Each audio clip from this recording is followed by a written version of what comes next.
அகலிகை பஞ்ச கன்னியருள் ஒருத்தியான இவள் மகரிஷி கௌதமரின் தர்மபத்தினி. இந்திரனால் கபடமாக வஞ்சிக்கப்பட்ட அகலிகையை கல்லாக மாறுவதற்கு கௌதமர் சாபமிட்டார். பின்பு ராமரால் சாப விமோசனம் பெற்று அகலிகை மீண்டும் தன் கணவருடன் இணைந்தாள் என்பதை நாம் அறிவோம். தவ வலிமை வாய்ந்த கௌதமர் எப்படி அகலிகையை கரம் பற்றினார் என்பதை பார்ப்போம். தேவர்களும் அசுரர்களும் அமிர்தம் வேண்டி பார்க்கடலை கடைந்தபோது அதிலிருந்து வெளிப்பட்டது காமதேனு என்கிற தெய்வீக பசு. அதை மகரிஷிகள் எடுத்துக்கொண்டனர். அடுத்ததாகத் தோன்றிய உச்சை சிரவஸ் என்ற வெண்ணிற குதிரையை மகாபலி சக்கரவர்த்தி கைக்கொண்டான். பிறகு வெளிவந்த ஐராவதம் என்ற வெள்ளை யானையையும் பாரிஜாத மரத்தையும் தேவேந்திரன் ஏற்றான். பின்னர் அப்சர ஸ்திரீகள் புடைசூழ மகாலட்சுமி தோன்றினாள். அவளையும் கஸ்துபம் என்ற ரத்தினஹாரத்தையும் ஸ்ரீமன் நாராயணன் ஏற்றுக்கொண்டார். அதன் பிறகு மயக்கம் தரும் மதுவுக்குத் தலைவியான வாருணிதேவி தோன்றினாள். அவளை ஹரியின் அனுமதியுடன் அசுரர்கள் எடுத்துக்கொண்டனர். அதன் பின்னும் பார்க்கடலைத் தொடர்ந்து கடைந்தபோது திவ்யாலங்கார பூஷிதையாக அழகான கன்னியொருத்தி தோன்றினாள். மேகக் கூட்டத்தில் ஒளிரும் நட்சத்திரமாகப் பிரகாசித்த அவள்தான் அகலிகை. அவளுடைய அழகில் மதிமயங்கிய இந்திரன் அவளைத் தன்னுடையவள் ஆக்கிக் கொள்ள விரும்பினான். அதே நேரம் மகா தவசீலரான கௌதம முனிவரும் அகலிகையை தன் மனைவியாக்கிக் கொள்ள விரும்பினார். இந்த இருவரும் தங்கள் விருப்பத்தை பிரம்மதேவரிடம் தெரிவித்தனர். உடனே பிரம்மதேவர், ஒரு போட்டியின் மூலமே இதற்கு தீர்வு காண முடியும் என்று கருதி இருவரையும் நோக்கி, மகத்தானவர்களே, உங்கள் ஆசை நியாயமானதே. ஆனால் உங்களில் ஒருவர் மட்டுமே இந்த கன்னியை அடைய முடியும். நான் கூறும் நிபந்தனையை ஏற்று யார் அதை முதலில் நிறைவேற்றுகிறீர்களோ அவருக்கே இவள் உரியவள். உங்களில் யார் முன்னும் பின்னும் முகங்கொண்ட பசுவைக் கண்டு அதை மும்முறை வலம் வந்து வணங்கி முதலில் என்னிடம் வந்து தக்க ஆதாரத்துடன் கூறுகிறீர்களோ அவரே இந்த அகலிகைக்கு மாலை சூட்டத் தகுதியானவர் என்றார். அதைக் கேட்ட தேவேந்திரன், முன்னும் பின்னும் முகங்கள் கொண்ட பசுதானே? இதோ இப்போதே புறப்படுகிறேன். மூவுலகிலும் அப்படிப்பட்ட பசு எங்கிருந்தாலும் அதைக் கண்டுபிடித்து வணங்கி இந்த அழகியின் கரம் பற்றுகிறேன் என்று கூறித் தனது மேக வாகனத்தில் ஏறி உலகங்களைச் சுற்றிவரப் புறப்பட்டான். கௌதமரோ பிரம்மனின் நிபந்தனையைக் கேட்டுச் சோர்வடைந்தார். முன்புறமும் பின்புறமும் முகங்கொண்ட பசு எங்குள்ளது? அதை இதுவரை நான் கண்டதே இல்லை.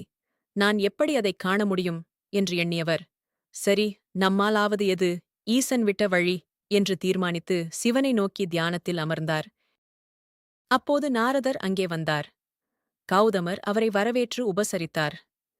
அப்போது நாரதர், மகரிஷி, தங்கள் உள்ளத்தில் உள்ள ஆசையையும் பிரம்மதேவரின் நிபந்தனையையும் நான் அறிவேன்.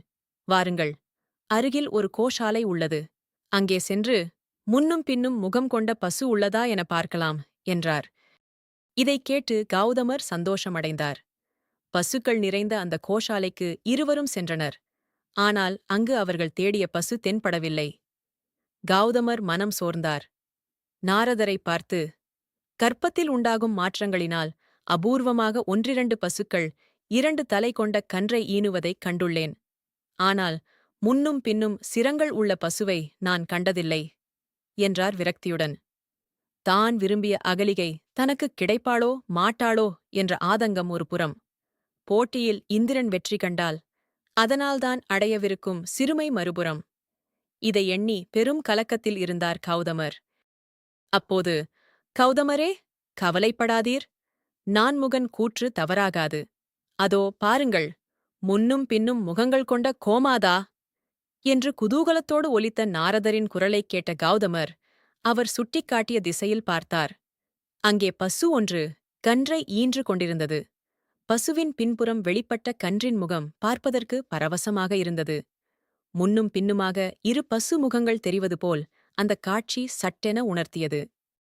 அதைக் கண்டு உள்ளம் பூரித்த கௌதமர் நாரதருக்கு நன்றி தெரிவித்துவிட்டு விரைந்து சென்று அந்த பசுவை மும்முறை வலம் வந்து நமஸ்கரித்தார். பின்னர் நாரதர் உடன்வர பிரம்மதேவரைச் சந்தித்து முன்னும் பின்னும் முகம் கொண்ட பசுவைத் தான் பார்த்து வந்த விவரத்தைக் கூறினார். நாரதரும் கௌதமரின் கூற்றை ஆமோதித்தார். அதைக் கேட்டு மிகவும் திருப்தியடைந்த பிரம்மன் அகலிகையை கௌதமருக்கு வேதமுறைப்படி மணம் முடித்து வைத்தார். அப்போது மூவுலகைச் சுற்றி வந்தும் பிரம்மன் குறிப்பிட்ட பசுவைக் காண முடியாமல் மனச்சோர்வுடன் பிரம்மனது இருப்பிடத்தை இந்திரன் அடைந்தான். அங்கே கௌதமர் பிரம்மனின் நிபந்தனையை பூர்த்தி செய்து போட்டியில் வெற்றி பெற்று அகலிகையின் கரம் பற்றி ஆனந்தமாக இருப்பதைக் கண்டான்.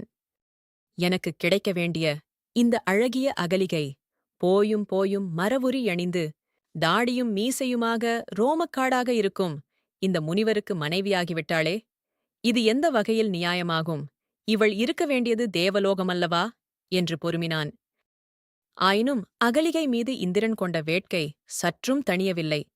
அது அவனுள் கனன்று எரிந்து கொண்டிருந்தது.